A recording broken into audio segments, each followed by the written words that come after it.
Hello students. In the previous lecture we took the properties of determinant, that is a topic from class 10th. In the determinants we have till now what we have learned. The first is the definition, that is sum of product of all the elements of any row or column with their cofactors is actually giving you the value of the determinant. But if you multiply with the cofactors of any other row और column, किसी दूसरे को cofactors के साथ, यानी कि रो 1 को रो 2 के कोफैक्टर्स के साथ या रो 3 के कोफैक्टर के साथ मल्टीप्लाई करके ऐड कराया तो डिटर्मिनेंट की वैल्यू 0 होगी। उसके बाद हमारी एनसीईआरटी की प्रॉपर्टीज भी इसी फॉर्मेट पे दे रखी है, मैंने इसको कंटिन्यूएशन में ही लिया है। वो प्रॉपर्टी थी कि अगर ट्रांसपोज ऑफ अ मैट्रिक्स करके उसका डिटर्मिनेंट निकालो तो सेम रहता है, जो शॉर्टकट में मैंने यहाँ लिखा हुआ है। Next property we have learn that when two rows और टू कॉलम्स आर आइडेंटिकल, अगर सेम एलिमेंट्स हैं उसके अंदर और सेम है वो दोनों मैट्रिक्स वो दोनों कॉलम और दोनों रोज अगर आइडेंटिकल हैं तो डिटर्मिनेंट की वैल्यू 0 होगी। Next we took when any two rows are exchanged then we get a minus sign. Last property जो हम लोगों ने ली थी वो ये थी कि if all the elements are multiplied by k the value of the determinant is also multiplied by k, यानी किसी भी रो या किसी भी कॉलम में से हम लोग स्केलर को कॉमन निकाल सकते हैं। अब हमारे पास नेक्स्ट प्रॉपर्टी नंबर 7 आ रही है। प्रॉपर्टी नंबर 7 जो है इसको हम लोग स्प्लिटिंग प्रॉपर्टी कह सकते हैं, तोड़ सकते हैं। डिटर्मिनेंट को तोड़ने का तरीका बताया गया। मैं पहले इसको समझा देता हूं कि जैसे मान लीजिए मेरे पास एक डिटर्मिनेंट है, उस पर लिखा हुआ है a plus B e plus F and 3 plus alpha and 1 2 5 1 1 2। आप देख सकते हो कि हमारी पहली रो जो है वो पूरे तरीके से मल्टीप्लाई की गई है, हमारे दो एलिमेंट्स का सम दिया हुआ है। तो आप इस डिटर्मिनेंट के अंदर इसको ब्रेक कर सकते हो, जिसमें a e 3 एक में आएंगे 1 1 2 and the other element that is the second element b f and alpha 1 2 5 1 1 2। हम लोग डिटर्मिनेंट को ब्रेक कर सकते हैं। So our property is if all the elements of any row और column are expressed as sum of two or more elements, then the determinant is also expressed as sum of two or more determinants।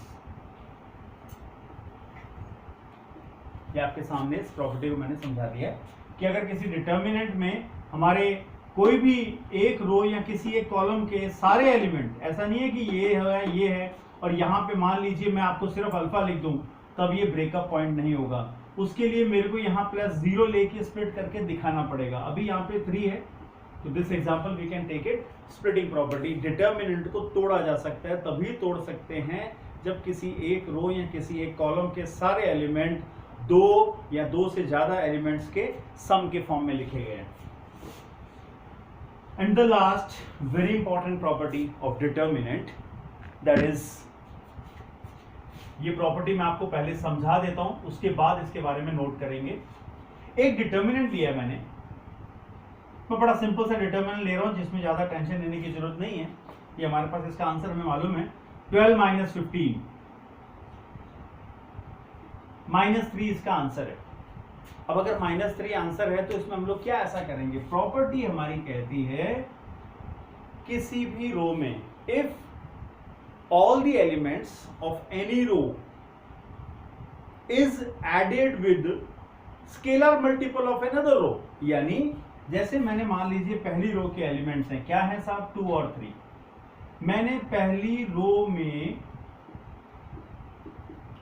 किसी दूसरी रो, हमारे पास देखिए 2 ही रो available है, R1 and R2।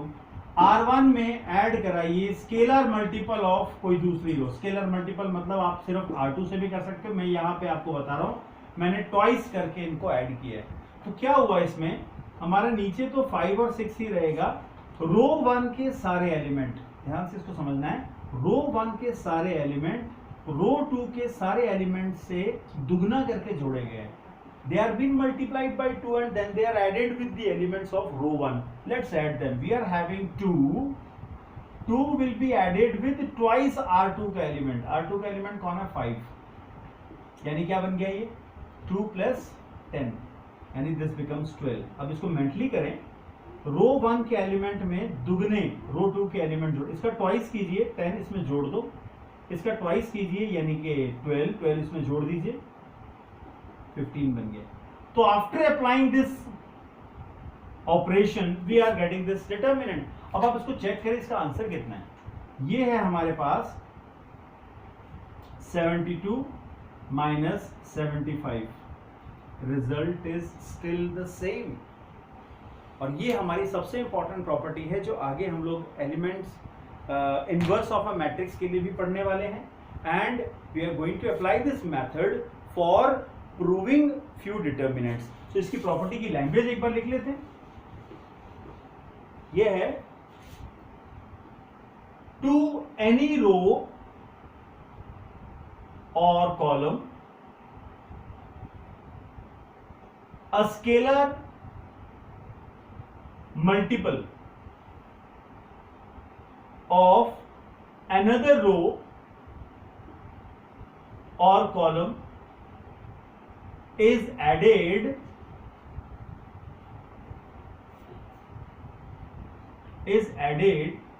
then I'll write here if to any row or scalar multiple, then the value of determinant remains unaltered या same. तो हमने दो property ऐसी देखी है जहां पे उनका कोई साइन चेंज नहीं होता। एक जब उसको ट्रांसपोज कर दो, दूसरा किसी भी रो के सारे एलिमेंट में किसी दूसरे रो के सारे एलिमेंट को ऐड सब्ट्रैक्ट दुगना करके ऐड करो। ऐसा करने से भी हमारे डिटर्मिनेंट की वैल्यू सेम रहती है। So these are the properties of determinant which we have studied. Along with this I just इसको कंपाइल करके मैं एक प्रॉपर्टी और ऐड ऑन कर रहा हूं जो आपको दिमाग में रखनी है, ज्यादा उसके लिए टेंशन लेने की जरूरत नहीं है। वो ये है, if all the elements of any row और any column are all zero, the value of the determinant is also zero. क्योंकि अगर हम लोग उसको एक्सपैंड करेंगे तो वो जीरो ही आएगा। That is if all the elements of any row और column are 0, then the value of the determinant or simply the determinant is 0. So these are the properties of determinants जिसको हम लोग apply करेंगे for next particular आने वाले questions के अंदर जो मैं नेक्स्ट वीडियो में दूंगा। Thank you.